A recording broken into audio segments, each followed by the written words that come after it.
Hello friends, in previous tutorial I will learn about what is servlet container. In that video we are discussing on servlet container part 2. It is continuation of previous video. Let's go to and learn second part of that video. In first part we discuss what is the flow of browser into server. What is the flow, which format request goes through browser into the server, like HTTP protocol into HTTP servlet request, and response like HTTP servlet response into HTTP protocol into browser. Here we learn when we deploying your application into server, we need to follow some structure. We have open source container given by Apache Tomcat. It is free container given by Apache Foundation. It is like that Tomcat. But which format inside when we are deploying your application on server, we need to follow some directory structure. In directory structure, something like in given this diagram, like that. Here, this is the application name. First we contain, and inside that view resolver. View resolver contains something like view like JSP,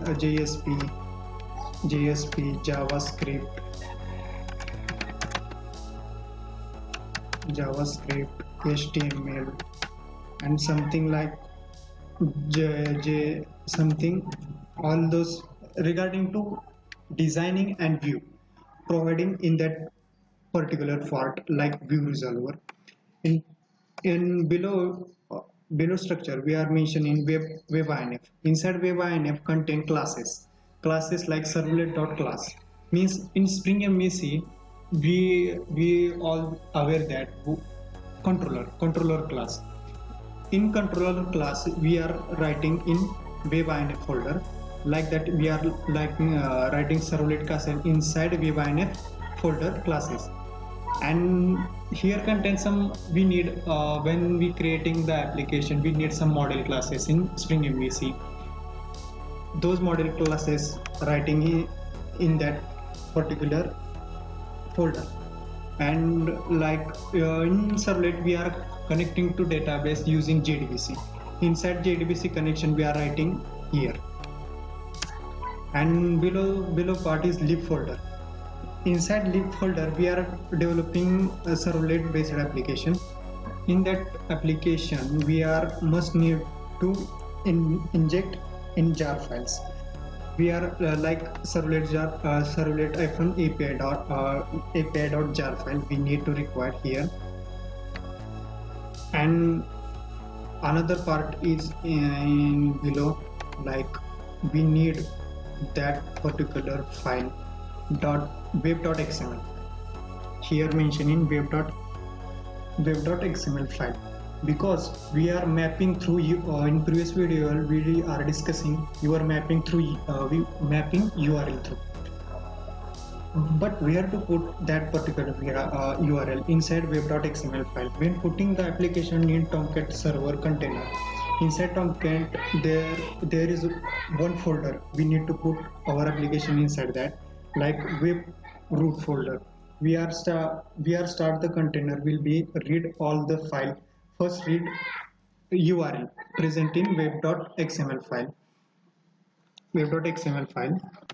When deploying your application in Tomcat server, inside web root folder we are putting your jar files.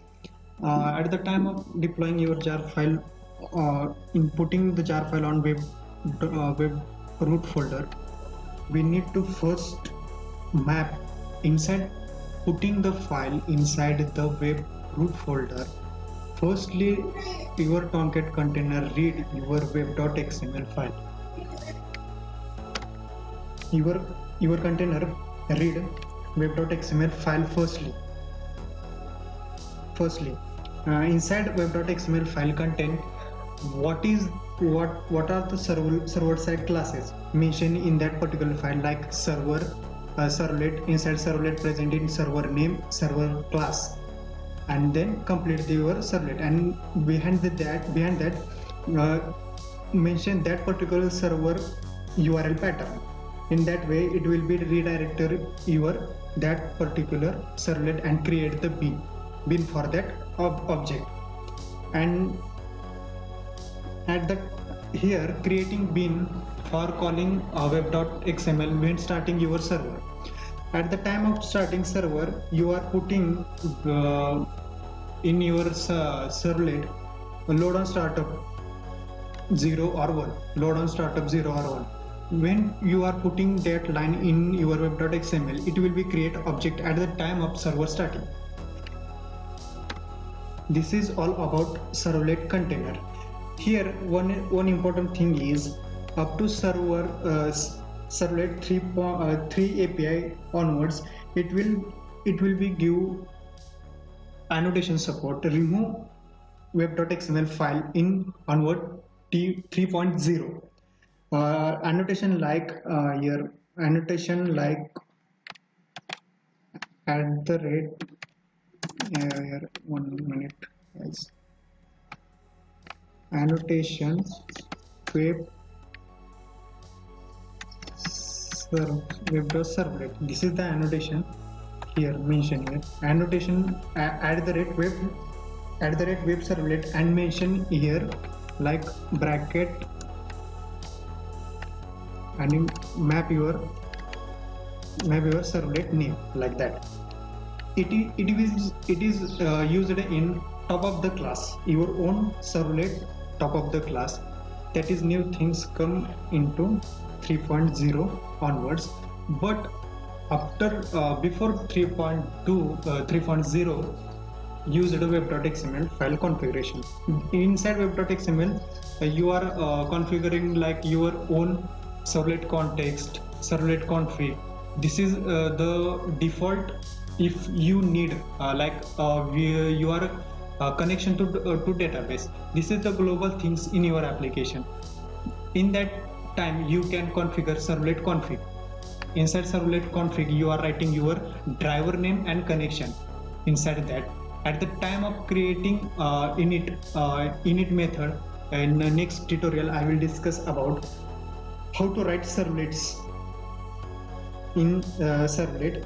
There are 3 ways like servlet, generic servlet and HTTP servlet. In the next tutorial I will be discuss about what is that. So thank you guys.